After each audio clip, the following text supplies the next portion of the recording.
हाँ, तो हम लोग बातचीत को आगे बढ़ा रहे हैं और कल जो है एक तरह से आमुख ही रहा और मैंने बताने की कोशिश की कि राम कथा 15वीं शताब्दी से लिखी जा रही है और ये भी बताया था कि उसमें आस्था, विश्वास और कल्पना तीनों चीज़ें रहीं और ये आस्था और विश्वास दोनों जो है वो लोक धर्मी रहा और लोक से जुड़ा रहा। ये कृतिवास की जो राम कथा है जिसको मैंने श्री पंचाली के रूप में दिखाया था, रास पंचाली के रूप में, तो ये जो है तमाम होने के बावजूद भी कहीं न कहीं राम की संस्कृति बंगाल में बन न पाई।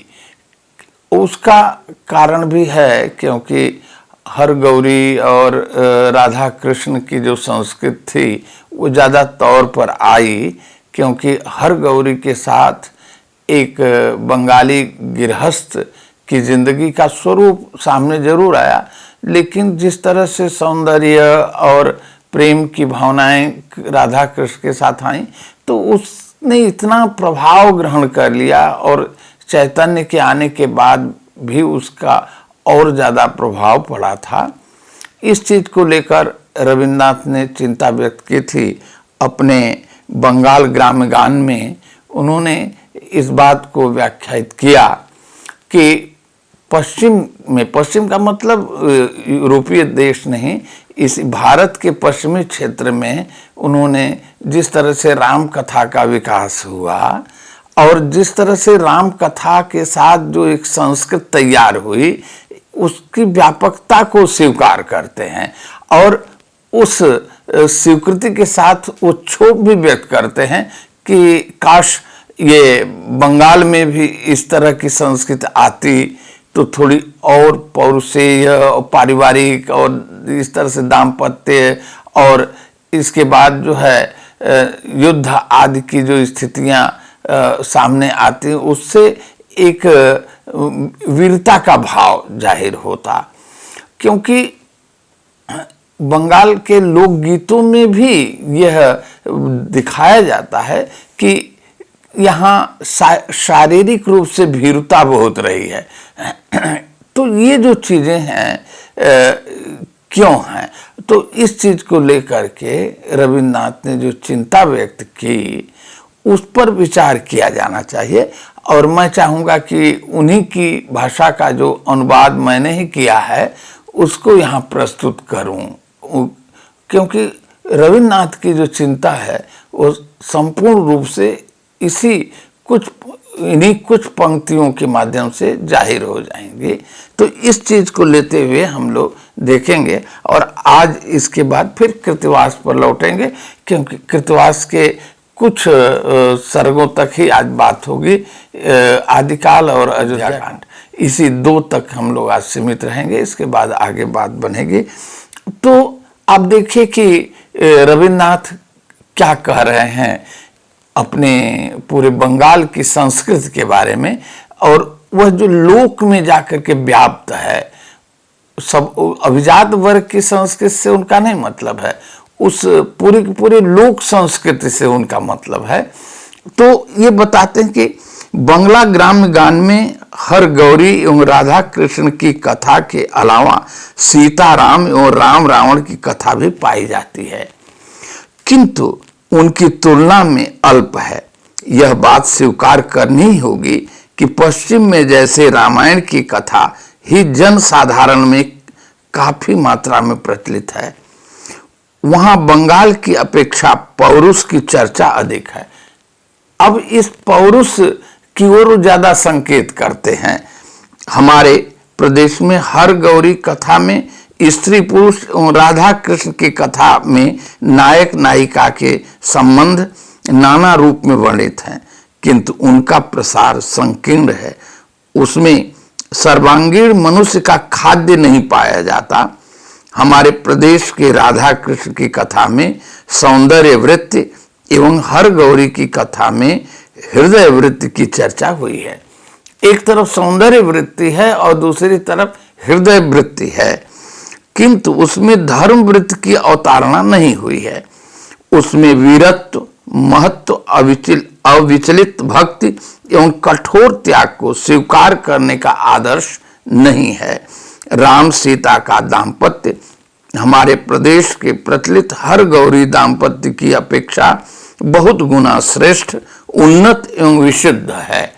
उसके उन्नत और श्रेष्ठता और उसकी विशुद्धता का वो बखान करते हैं।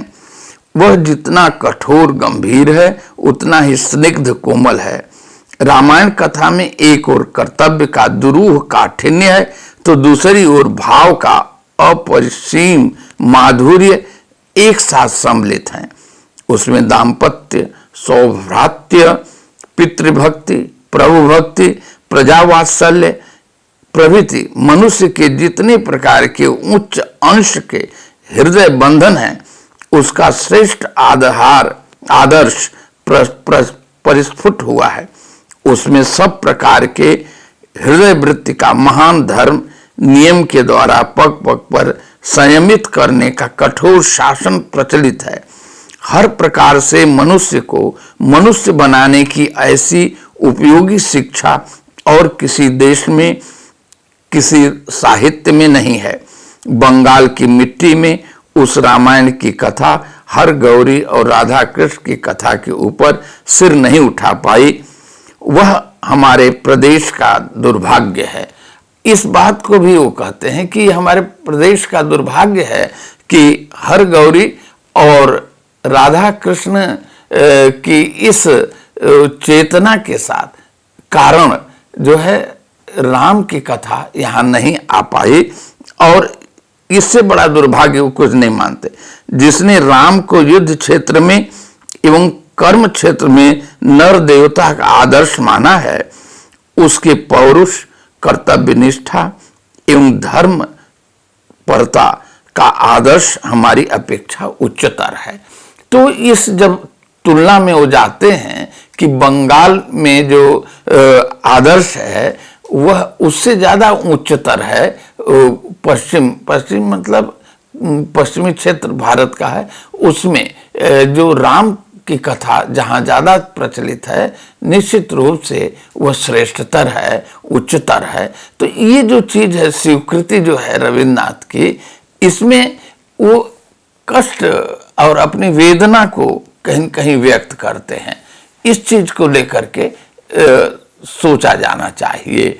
जबकि मैंने कहा कि बाद में चर्चा होगी कि किस तरह से जो है राम की कथा जो है यहाँ हुई, और थोड़ी बहुत नहीं हुई, सैकड़ों रचनाएं हुई, वो बाद में हुई। लेकिन कृतिवास रामायण तो हिंदी क्षेत्र में जो विशेष करके रामचरितमानस का प्रभाव रहा है, उससे बहुत पहले लिखा जा रहा है। तो ऐसी स्थिति में हमें देखना है कि क्यों ऐसा हुआ। तो वही कारण है कि यहाँ जो कृष्ण प्रेम का एक, और उधर तंत्र साधना का भी बहुत बड़ा प्रभाव यहाँ पड़ा था। जो सहजिया वो थे, बौद्ध थे, उनका प्रभाव पड़ा था। इसीलिए एक सहजिया वैष्णव भक्ति का भी श्रीगणेश यहाँ हो गया था। तो ये जो सहजिया वैष्णव भक्ति थी, जिसमें प्रकृति सेवन की एक प्रक्रिया चल रही थी, तो ये जो चीजें हैं उनके कारण भी ऐसा था। और इधर जो है चैतन्य तो खैर 16वीं शताब्दी में आते हैं, लेकिन उनका प्रभाव बहुत ज्यादा हुआ और एक गौड़ीय संप्रदाय तैयार हुआ था।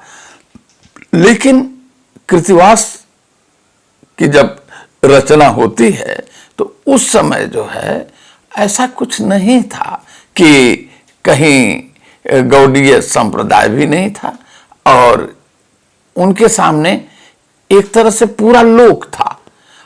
यद्यपि मैंने बताया कि वो वाल्मीकि रामायण के आधार पर एक कथा को लिख रहे थे, लेकिन अद्भुताचार्य और वो जो संस्कृत का रामायण है, इन तमाम के साथ उनका संबंध रहा। लेकिन लोक धर्मिता प्रचुर मात्रा में थी। आप जानते हैं कि जब ये राम का जन्म होता है तो जो 3 रानियां हैं उनसे अपने अपने पुत्र पैदा हो रहे हैं। राम ज्येष्ठ पुत्र के रूप में पैदा होते हैं। तो एक सामान्य लोक धर्मी पत्नी या मां के रूप में कैकेयी के मन में ये भाव उत्पन्न होता है कि राम क्यों ज्येष्ठ पुत्र हो गए, क्योंकि ज्येष्ठ पुत्र ही राजा होता है। उसके मन में एक विकलता हुई कि यदि मेरा पुत्र पहले पैदा होता तो मैं महाराज्ञी होती, मेरा पुत्र राजा होता। ये जो सामान्य ईर्ष्या है पैदा होते ही, और जगहों में हम यही देखते रहे हैं कि कैकेयी की जो स्नेह भावना थी वो राम के प्रति प्रचुर थी, और वो उनके बहुत प्रिय पुत्र थे, ऐसा माना जा रहा था। और जब मंथरा ने उत्तेजित किया, प्रेरित किया, तब उनका मन विकृत होता है। पहले मंथरा को भी वो डांटती हैं, रामचरितमानस में भी है, लेकिन बाद में फिर उससे प्रभावित हो जाती हैं। लेकिन यहां तो ये दिखाया जा रहा है कि राम के पैदा होते ही एक ईर्ष्या की भावना उत्पन्न होती है, और उन चीजों को लेकर के देखना पड़ेगा कि हमेशा ये माना जाता रहा है, लोक में भी माना जाता है कि बहुपत्नी जीवन जो है बड़ा दुखदायी होता है। भोजपुरी में एक लोकगीत ही है कि ऊ कैसे जिए राम हो जकरे दूदू में हरिया। तो ये जो 2 पत्नी वाला कितनी कलशपूर्ण जिंदगी जी रहा है, तो जिसकी 3 रानियां हैं वो किस तरह से कष्ट पाएगा, उस कलह का परिणाम क्या होगा। तो राम को लेकर के वे जो है ये इस तरह की भावना रखते हैं। और इधर देखिए कि वो ये इस ओर संकेत करना चाहते हैं कि दशरथ जो हैं 4 पुत्र के पिता हैं, लेकिन राम को ज्यादा मानते हैं। राम और लक्ष्मण के प्रति उनकी श्रद्धा स्नेह जो है ज्यादा होता है, क्योंकि लोक में यह बात प्रायः देखी जाती है कि एक पिता या मां अपने सभी बच्चों को, सभी बहुओं को एक जैसा नहीं देख पाता। या तो उसकी गुणवत्ता, उसकी गुणों की श्रेष्ठता उसको आकर्षित करती है, उसका पौरुष, उसकी मतलब तीव्रता, हर क्षेत्र में जो तीव्रता है वो प्रेरित करती है। लेकिन मां के साथ दूसरी स्थिति है, जो सबसे कमजोर और रुग्ण और विकलांग बच्चा होता है उसके प्रति उसका ध्यान ज्यादा होता है। तो जो भी हो एक अलग चीज है, लेकिन कहीं न कहीं दशरथ के मन में इस भावना को कहीं न कहीं उजागर करते हैं कृतिवास कि जब विश्वामित्र राम और लक्ष्मण को मांगने आते हैं अपनी यज्ञ रक्षा के लिए, तो वे राम लक्ष्मण को नहीं देते हैं, उनको राम लक्ष्मण बता करके किसी तरह से भरत और शत्रुघ्न को भेज देते हैं। वो साथ लेकर जाते हैं, लेकिन विश्वामित्र को महसूस हो जाता है कि ये तो राम लक्ष्मण नहीं है। तो भूपति वंचना भ्रांत तपोधन मनो भाविलेन एक ए श्री राम लक्ष्मण, मन में सोचते हैं ये क्या, ये राम लक्ष्मण है। फिर वे आते हैं और बहुत क्रोध करते हैं दशरथ पर, कहते हैं तुमने ये वंचना क्यों की, मेरे साथ क्यों ठगी किया। तो ये जो चीज है ये अपनी चीज है। और फिर अंत में दशरथ को राम और लक्ष्मण को भेजना पड़ता है, और फिर भरत आते हैं, भरत ननिहाल भी जाते हैं। तो ये सब चीजें जो हैं ये उनकी अपनी लोक मान्यताओं से आई हुई चीजें हैं। इनको लेकर के एक बार सोचा जाना चाहिए। लेकिन कहीं ना कहीं ये मानव सत्य की ओर ले जाते हैं। ये जो मानव सत्य की तलाश है, ये बहुत बड़ी चीज है। क्योंकि इसी के साथ यदि मैं कहूं तो आगे प्रसंग बढ़ाने से पहले जो बाद में सीता ने अनसुईया से कहा है, लौटते समय जब लंका से लौट कर आती हैं, जाते समय भी अनसुईया से उनसे भेंट होती है, लेकिन अपने जन्म का वृत्तांत आते समय बताती हैं। तो जब कृतिवास बताते हैं, अभी तक तो यही मान्यता रही कि सोने का हल चला रहे थे, सूखा पड़ा था, लोगों ने कहा यदि पत्नी जो है सोने का हल चला में नंगे होकर तब पानी बरसेगा। उसी समय हल के फाल से एक घड़ा टकराता है, उस घड़े से एक लड़की निकलती है, वही सीता होती है।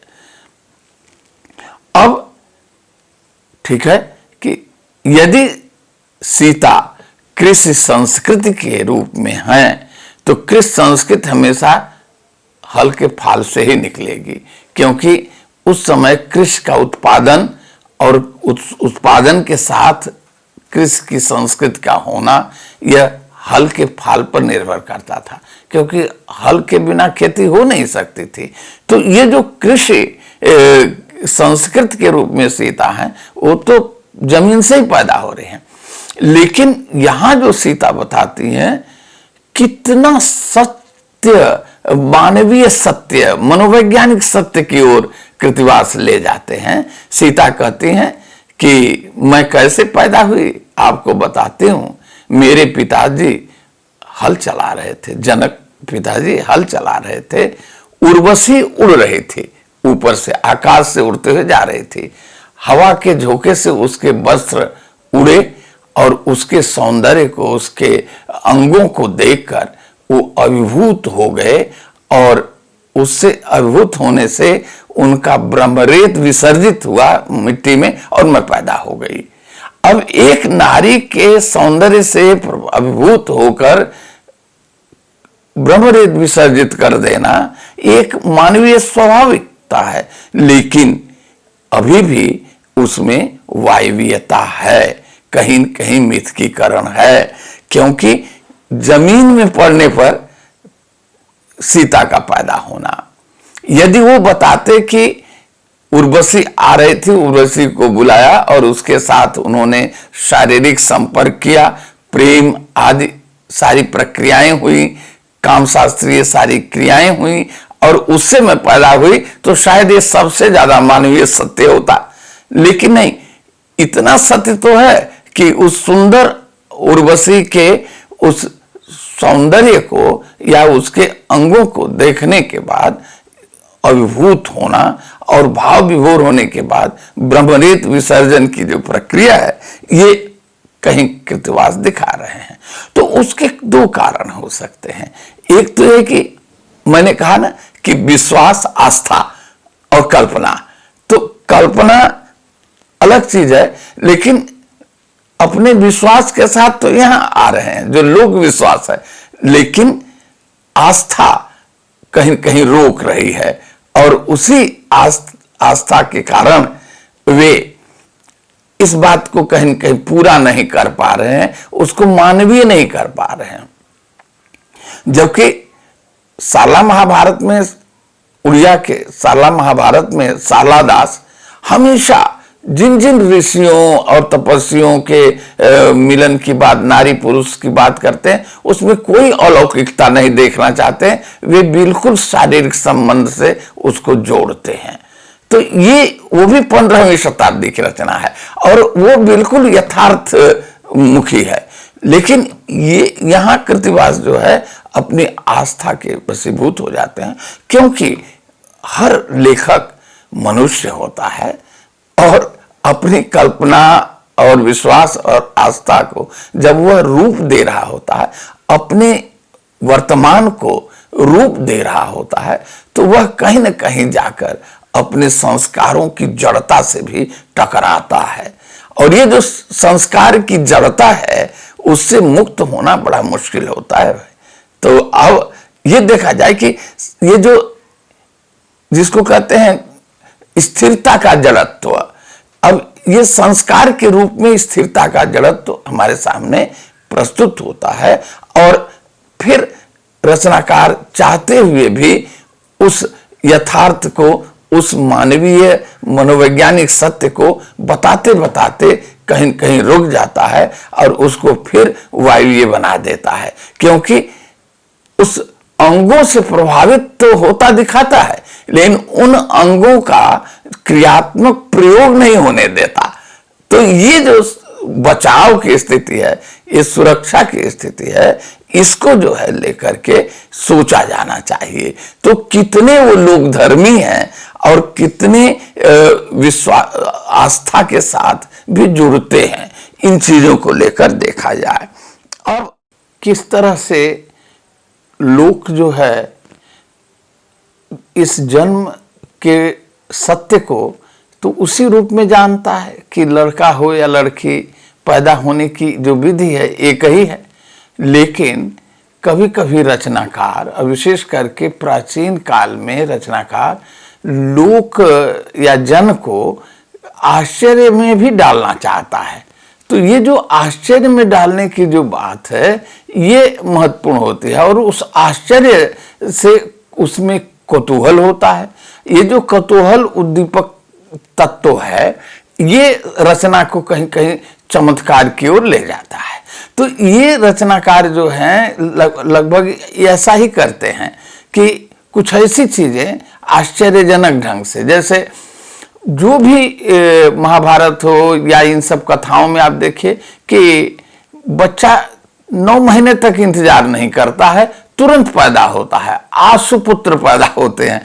तो ये जो स्थिति है ये तो पूरी की पूरी प्राकृतिक स्थितियों से एक तरह से नामुमकिन चीजें हैं, और इस नामुमकिन को देख करके उसके सामने ये बात बनती है कि कहीं न कहीं जो है उसमें कोई अपरंपार सत्ता है, पारलौकिक सत्ता है, कोई ऐसा तत्व है जो मनुष्य में नहीं है। तो ये तमाम जो चीजें हैं वो केवल आश्चर्य तैयार करने के लिए हैं।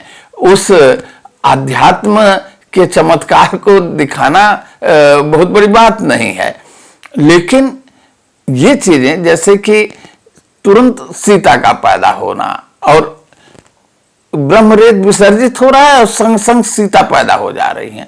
यही नहीं, जब हम लोग लंका कांड में जाएंगे और देखेंगे कि जब अहिरावण लेकर के राम और लक्ष्मण को चला जाता है पाताल लोक, तो हनुमान जाते हैं तो वहां जो है लेकर के जाते हैं, तो वहां भी सद्य उत्पन्न उस अहिरावण की पत्नी का जो लड़का वो भी युद्ध करने लगता है, यानी जस्ट पैदा हो रहा है।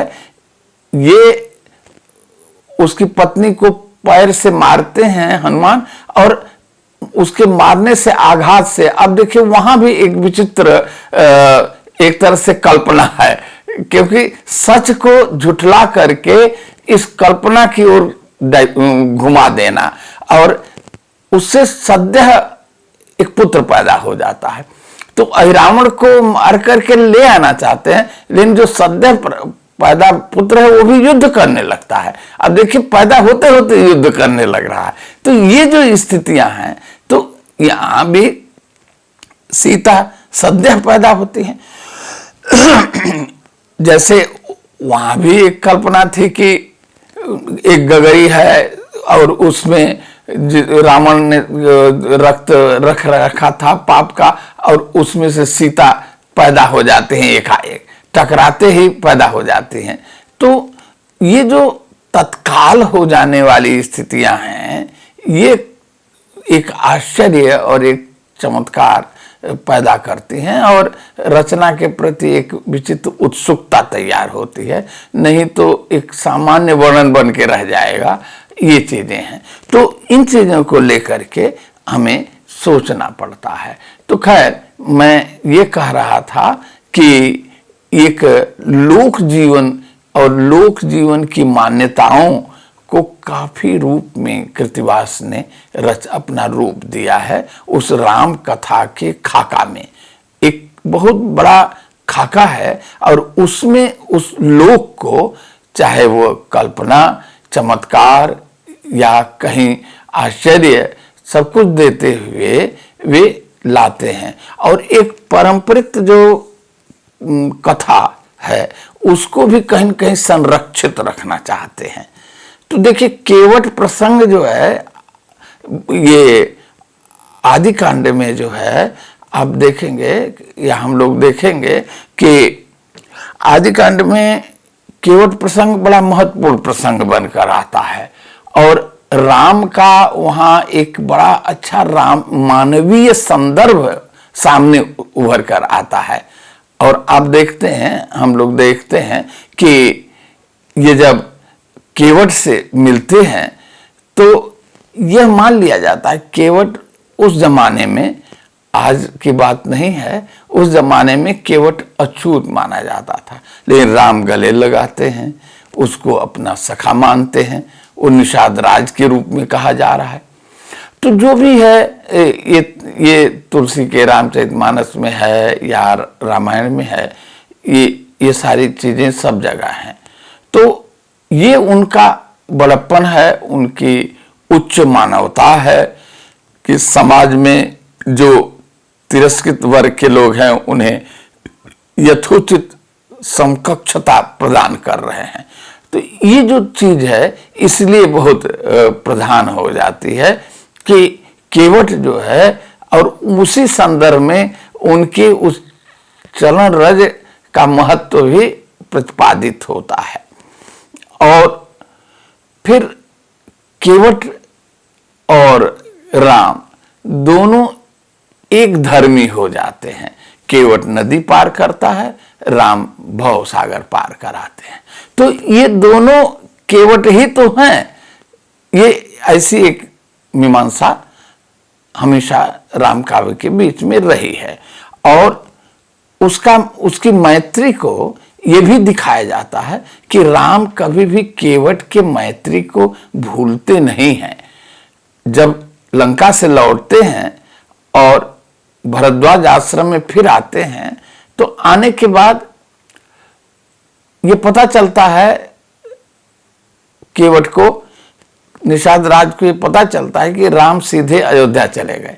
वो बहुत दुखी होता है कि उन्होंने वचन दिया था कि मैं पुनः आऊंगा, लेकिन राम ऐसा नहीं करते हैं। भरद्वाज आश्रम से वहां जाते हैं और उसने ललक से भेंट की और कहा कि जब मुझे पता चला कि आप चले गए हैं तो मुझे बड़ा दुख हुआ कि बिना मिले आप मुझसे चले गए।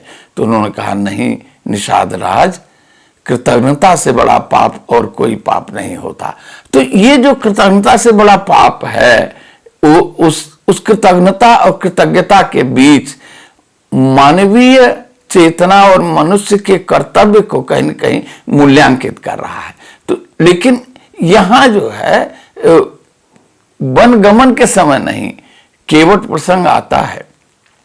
ये अयोध्या कांड में नहीं आ रहा, उस समय नहीं आ रहा जब राम को वनवास हो जा रहा है। ये जब ये मिथिला जा रहे हैं तभी आ रहा है, क्योंकि मिथिला जाते समय क्या गंगा नदी नहीं पड़ी थी।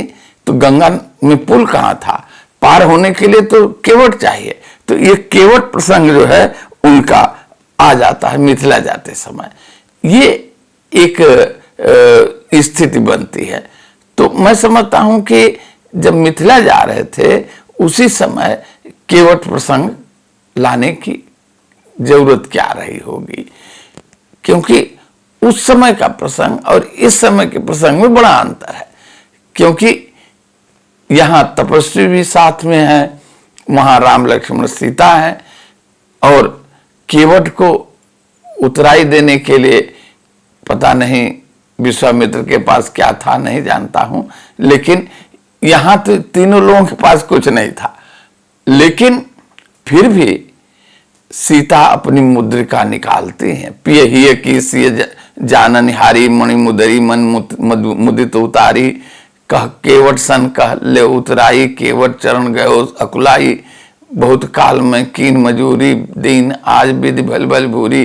तो ये तुलसीदास लिख रहे हैं कि वो अंगूठी देती हैं और लेकिन वह कहता है, फिरती बार प्रभु जो कछु देवा, सो प्रसाद में सिर धर लेबा, बहुत कीन प्रभु लखन सिंह, नहीं कछु केवट ले, विदा कीन प्रभु लखन तन, विमल भगत बर दे। तो विमल भगत का वरदान दे करके उसे विदा कर दिया। तो ये जो विमल भक्ति है, ये अपना एक वैशिष्ट्य रखती है, उसकी व्याख्या यहाँ नहीं की जा सकती। वो भक्ति की अलग सरणियाँ हैं और भक्ति के अनेक अनेक रूप हैं, दिशाएं हैं।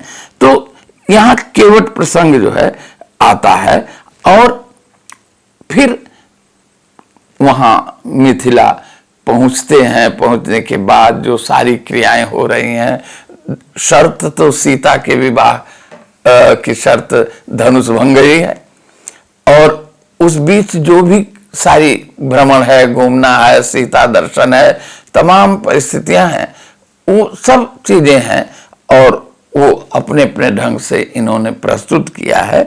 लेकिन उसमें जब शिव धनुष तोड़ देते हैं तब जो है सीता और राम का विवाह होता है। ये सीता और राम का विवाह जो है सूर्य वंश और चंद्र वंश का एक जो है अलंकारिक मिलन है। अब देखिए, यहां कृतिवास से बताना चाहते हैं कि राम सूर्यवंशी हैं और सीता चंद्रवंशी हैं। तो ये जो क्षत्रियों की दो कोटियां थी, सूर्यवंश और चंद्रवंश, इन दो वंशों का बड़ा ही अलंकारिक मिलन हो रहा है और इस रूप में उनका वर्णन होता है। और इसके बाद जो है अब प्रसंग आता है कि जब शिव का धनुष तोड़ा जाता है और परशुराम अपने को शिव का भक्त समझते हैं, गुरु हैं उनके, तो कहते गुरु के धनुष को तोड़ने की हिम्मत किसने की। तो एक संघर्ष होता है, ये रामचरितमानस में भी होता है, हर राम कथा में होता है, यहाँ भी हो रहा है। और अंत में राम जो है उनके दर्प का हनन करते हैं और इस प्रकार वहीं सारी क्रियाएं जो है खत्म होती हैं। तो ये जो चीजें हैं, बड़े नाटकीय ढंग से ये प्रक्रियाएं पूरी हो रही हैं। इनको लेकर के एक बार सोचा जाना चाहिए। ओके, तो अब हम देखते हैं कि ये आदि कांड में ये सारी क्रियाएं हो जाती हैं। अब समस्या उठती है कि आगे अयोध्या कांड आता है, और ये जो अयोध्या कांड है, ये बंगीय साहित्य परिषद के द्वारा इसको 1900 में संपादित किया गया था और 1930 में उत्तरकांड को संपादित किया गया है। ये अलग से दोनों संपादित भी किए गए थे। लेकिन अयोध्या कांड जो है कहां से शुरू होता है कि राम आ जाते हैं, सभी लोग विवाह आदि करके जिस तरह से लौटते हैं, तमाम चीजें होती हैं। लेकिन राम के विवाह के बाद आने के बाद फिर एक प्रस्ताव होता है कि राम को राजा बनाया जाए। तो राम को राजा बनाने के प्रस्ताव से ही अयोध्या में हलचल शुरू होती है और यही से जो है वह एक प्रक्रिया शुरू हो रही है। और उसमें सबसे बड़ी भूमिका मंथरा की होती है। और रचनाकार बताना चाहता है कि मंथरा का जन्म ही राम के दुख, कैकेयी के अपमान, दशरथ की मृत्यु और रावण के उद्धार के लिए हुआ था। ये एक प्रक्रिया पूरी की पूरी जुड़ी हुई है। मंथरा एक दासी नहीं है, बल्कि इन चार क्रियाओं के मूल में वो है, कारण रूप में है। तो कारण कार्य की श्रृंखला में मंथरा को कहीं न कहीं रख रहा है रचनाकार। इस चीज को लेकर के देखा जाना चाहिए। और ये जो मंथरा का स्वरूप है, ये एक मंत्रणा के रूप में सामने आती है। लेकिन जो एक सौतेली मां या एक सौतेली पत्नी का जो मानवीय संदर्भ है वो यहाँ कहीं न कहीं प्रस्तुत होता है, और उसको प्रेरक के रूप में मिलती है मंथरा, क्योंकि वह संस्कार के रूप में है उस माँ के भीतर। वह हमेशा अपने बेटे को जो है वह उच्चता देना चाहती है, अपने बेटे को कुछ अच्छा करना चाहती है, बेहतर करना चाहती है। और मथेशन गुप्त के साकेत में तो हमेशा कैकेयी यही कहती है, बड़े शान से कहती है कि मैंने जो कुछ भी किया मातृत्व के लिए किया। और एक माँ का धर्म होता है अपने बेटे के लिए अच्छा करना, सोचना, उसकी उन्नति उत्कर्ष की बात सोचना कि मैंने जो भी किया कोई ऐसा कुछ गलत गरहित कार्य नहीं किया। तो जो भी है ये अलग मान्यताएं हैं, लेकिन फिर भी कैकेयी को अपमानित होना पड़ा है, उसके मूल में मंथरा है। राम को इतना कष्ट मिला, ये उसके मूल में मंथरा है। दशरथ का मरण होता है, उसके मूल में मंथरा है। और ये सब नहीं होता, सीता का हरण नहीं होता, रावण का वध नहीं होता, तो रावण का उद्धार भी नहीं होता। तो ये 4 ऐसी प्रक्रियाएं हैं जिसमें मंथरा की अपनी भूमिका है। फिर आगे चल करके श्रृंगवेर में जब राम पहुंचते हैं वनवास के बाद, वनवास तो हो जाता है, सारी चीजें मंथरा की भूमिका में हो जाता है, तो वहां जयंत की कथा भी यहाँ आती है। जयंत की कथा ये रामचरितमानस में भी है, सब जगह है, क्योंकि जयंत जो है कौवा बन करके सीता जो है राम की गोदी में एक पेड़ के नीचे सोई हुई है, और वह आकर उनके स्तन पर आघात करता है और खून बहने लगता है। एकाएक सोए हुए राम उठते हैं और फिर बाण मारते हैं, और इसके बाद वो बाण दौड़ाता है, वो पीछा करता है, वो भागता है, तो फिर उसकी आंख फूट जाती है। कहते हैं इसीलिए आज तक कौवे की एक ही आंख होती है। खैर, ये तो उस कथा के कारण के रूप में लोग मान बैठे हैं, और एक कहा जाएगा कवि समय भी है, लोक मान्यताएं भी हैं, और जिस रूप में लिया जाए है, क्योंकि ये सारी चीजें जो हैं आगे बढ़ती हैं। तो ये सब चीजें जो हैं, और फिर इधर दशरथ की मृत्यु हो जाती है। राम को छोड़ देने के बाद, वनवास देने के बाद राम को ही वनवास दिया जाता है। उनके साथ जो राम और लक्ष्मण और जो सीता जाती हैं, उससे घनघोर रूप से दुख होता है दशरथ को, और मारे जाते हैं। खैर, उसके साथ बहुत सी अंतर कथाएं भी हैं। कोई जो है क्या कहते हैं, उस पुरानी घटना को भी रखते हैं, श्रवण कुमार की कथा को, कि वहाँ अभिशाप मिला है। खैर, जो भी हो, ये सारी चीजें हैं। तो ये होता है कि और भरत फिर अयोध्या आते हैं। जब भरत अयोध्या आते हैं, तो अयोध्या आने के बाद सबसे बड़ी चीज है कि वो कैकेयी से पूछते हैं कि ये क्यों किया तूने। जो भी है, कैकेयी तो रामचरितमानस में कहती है कि विधिजा को यही लिखा था, विधाता ने जो किया था, लिखा था वही हुआ। तो वहां तुलसीदास ने बड़े ही जो है असंलक्ष्य क्रम ध्वनि में कहते हैं, जननी तू जननी भई विधिसन कहियो का है। माँ, तू माँ हुई कि विधिसन कहियो, विधि को, ब्रह्मा को क्यों दोष दे रही हो। यानी व्यंजना देखिए कैसी है, तुम माँ होकर माँ न हो सकी और ब्रह्मा को दोष दे रही हो।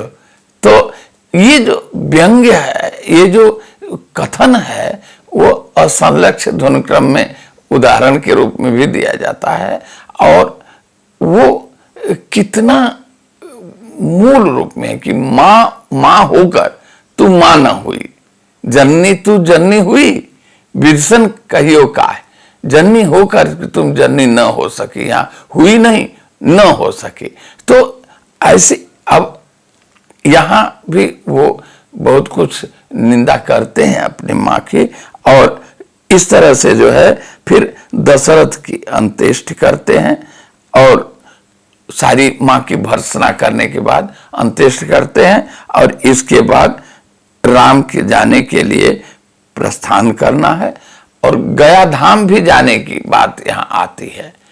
अब एक जो स्थिति है इस देश की मान्यता कि हर मृत व्यक्ति के बाद उसको गया बैठाया जाता है, गया में सारी चीजें हैं, और उस मिथक को लेकर के भी बातें सोची जाएं तो बहुत लंबी कहानियां हैं उसमें, कि वहाँ कुछ राम कथाओं में है कि राम गए हैं गया और राम सीता लक्ष्मण गए हुए हैं। जैसे उड़िया के बलराम दास के रामायण में देखा जाए तो एक विचित्र स्थिति है। तुलसीदास ने कहीं नहीं, ऐसा मुझे नहीं लगा कि कहीं गया भेजा है राम को, लेकिन बलराम दास ने भेजा है। और वहां राम जब पिता का श्राद्ध करके निकलते हैं तो उनके पास कुछ है नहीं, पंडा दौड़ा लेते हैं और कई किलोमीटर तक, कई कोस तक उनके पीछे भेज जाते हैं कि तुम दान दो, तुम दो, जो दक्षिणा दो। कहते हैं क्या दो, मेरे पास दक्षिणा देने के लिए नहीं कुछ है। तो वो सब कहते हैं इतनी सुंदर जो औरत ली इसी को दे दो, और सीता को खींचते हैं हाथ पकड़ करके, इधर उधर परेशान करते हैं, और फल्गु नदी हंसती है, और उसका हंसना देखकर सीता कहती हैं जाओ, तुम मुझे अपमानित होते हुए देखकर हंस रही हो तो मैं तुमको साप देती हूं, तुम्हारा पानी हमेशा के लिए खत्म हो जाएगा, तुम बालू ही बालू रहोगी। और इसीलिए आज तक फल्गु हो गई, वो फल्गु नदी, कहीं पानी नहीं है। फिर जब उसने बहुत प्रार्थना की, कहा कि ये आपने साप दे दिया, मेरा तो अस्तित्व ही मिट जाएगा। कहा नहीं, जो पिंड देने आएंगे जब तुम्हारा बालू हटाएंगे तो कुछ पानी निकल जाएगा। तो ये चीजें अब चूंकि प्राकृतिक चीजें हैं, लेकिन उसको इस मिथक में कैसे बलराम दास ने डाल दिया, और फिर गया तक राम को पहुंचा दिया, और गया में पांडवों का जो यथार्थ है, जो सत्य है, कैसे वो पहुंचाते हैं। तो ये गया जाने का जो अवगुण है, जो दुर्गुण है वहां के लोगों का, ये कृतिवास ने भी कहीं न कहीं प्रस्तुत किया है। तो या कुछ अपने ढंग से उन्होंने प्रस्तुत किया, बलराम दास ने अपने ढंग से प्रस्तुत किया है, क्योंकि बलराम दास तो पंच सखाओं के अंतर्गत आते हैं। जगन्नाथ, बलराम, अच्युत, आनंद, जसवंत, ये पंच सखा रहे हैं। तो अब ये जो प्रक्रियाएं, तो राम कथा का वर्णन हर क्षेत्रीय भाषाओं में जहां जहां हुआ, उसमें कुछ उनका अपनापन रहा, और उस अपनेपन के द्वारा जो है सारी चीजें चलती हैं।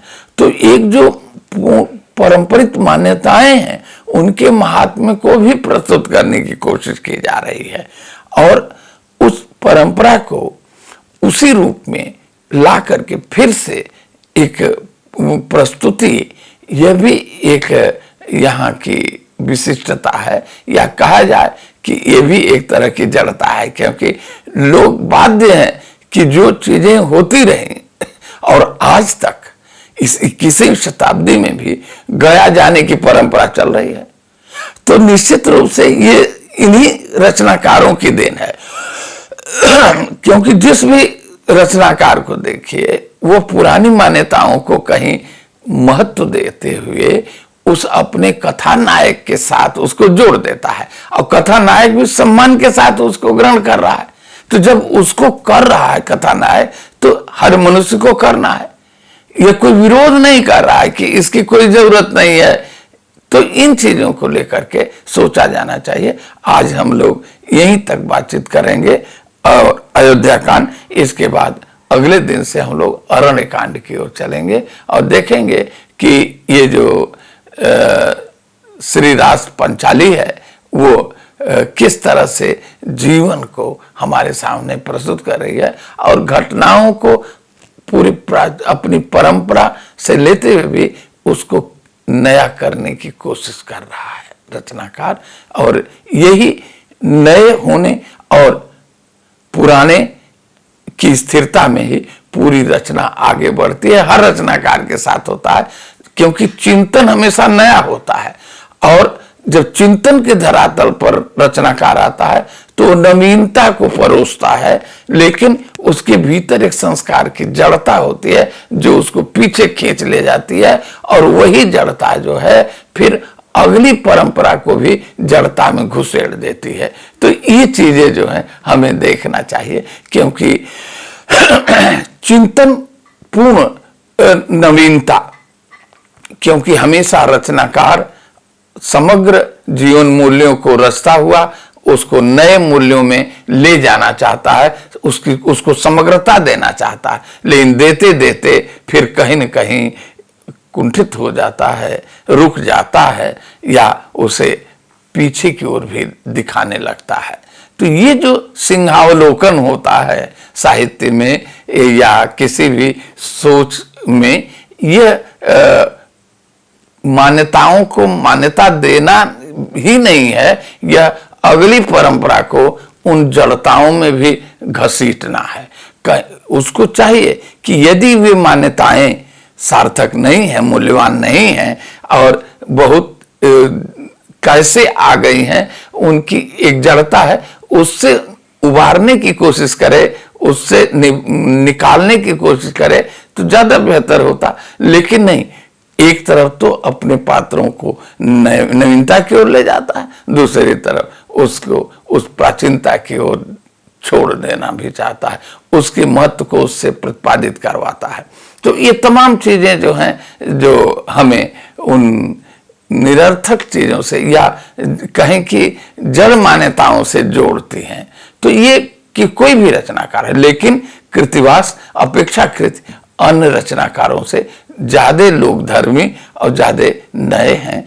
इन्हीं चीजों के साथ आज हम लोग यहीं तक बातचीत करेंगे, इसके बाद फिर आगे बातचीत होगी। धन्यवाद।